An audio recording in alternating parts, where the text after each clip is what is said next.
好多人都中意食鹽焗乳鴿，但係喺屋企整呢，硬係整唔出茶樓嗰種味道。一唔係太鹹，一唔係就冇香味。今日教大家一個零失敗嘅做法，唔使炸又唔使烤，一個電飯煲就可以輕鬆搞掂。新手一次就可以整成功啦！中意街坊呢，快啲收藏起身試一試啦！乳鴿你想要整得好食呢，盡量要揀呢種1個月左右嘅嫩鴿。呢種嫩鴿整出嚟呢，佢就又香又脆啦。今日買咗2隻呢，都幾新鮮㗎，都要成30蚊嘅。唔知你嗰邊買幾錢一隻呢？我哋要先喺啲乳鴿皮上邊灑翻一紮鹽，再淋翻啲白酒去腥，跟住呢，裏裏外外搽勻佢，咁樣可以好好咁去咗乳鴿表面嗰啲無腥味。捽乾淨之後，再用清水沖翻乾淨。關鍵嘅一步嚟啦，大家要認真睇住啦。我哋要燒製一煲啱啱燒滾嘅滾水，淋喺啲乳鴿皮上邊。嗱，啲乳鴿皮咧會好快咁收緊嘅，咁樣焗出嚟咧，啲顏色上色均勻啲嘅。咁樣啲乳鴿皮咧，寫身就更加之爽脆啦。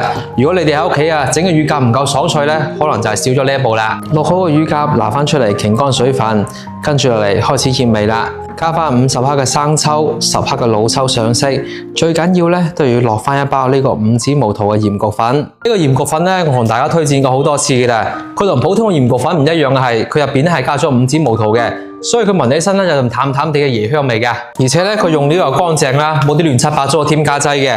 平時咧用佢嚟焗海鮮焗豬手整鹽焗雞咧都好香嘅。我將佢放喺視頻嘅左下角啦。再加翻一羹花生油鎖住鮮味，再加翻啲檸檬，1羹廣東米酒去腥增香，跟住將乳鴿裏裏外外全部幫佢搽勻，醃翻佢30分鐘左右，等佢充分咁入味。驚記唔住步驟嘅街坊咧，可以將視頻點個小紅心關注收藏起身嘅，下次想食嘅時候咧都可以睇得翻嘅。電飯煲底入邊墊翻啲薑片、蔥同埋洋蔥絲，可以增加香味嘅同時咧，仲可以防止佢黐底。再將醃好嘅乳鴿放入去，碗入邊剩低嗰啲味料咧，都全部倒埋入去。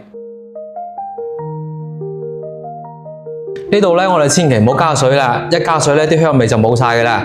我哋撳煮飯鍵，等佢30分鐘咧，就有得食噶啦。時間到啦，我哋打開蓋。哇！成屋都係嗰啲鹽焗乳鴿嘅香味啊！你齋睇到呢個色水咧，都已經流晒口水啦。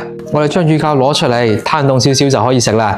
皮爽肉滑，一啖咬落去哇！你睇下爆晒汁嘅，連骨頭都係香嘅，比出面大酒樓整嗰啲仲要好食。